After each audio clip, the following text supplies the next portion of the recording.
من المنتظر أن يمثل وزير الداخلية الإسباني فرناندو غراندي مارالسكا يوم 22 مارس الجاري أمام لجنة الحريات المدنية في البرلمان الأوروبي لتقديم تفسيرات حول مأساة مليليا التي أودت بحياة 23 مهاجرا من دول جنوب الصحراء. وقال غراندي مارالسكا في تصريحات للصحافة لدى وصوله إلى مجلس الوزراء الداخلي الأوروبي إن مثوله في البرلمان الأوروبي سيكون لتبادل وجهات النظر، وقد تم تحديد موعد له في 22 مارس.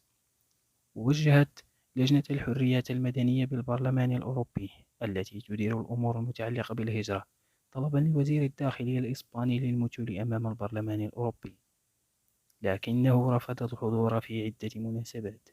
وأشار الوزير الإسباني أمس الخميس إلى أنه كان قد وعد بالذهاب إلى البرلمان الأوروبي بمجرد اكتمال التحقيق من قبل مكتب المدعي العام الإسباني.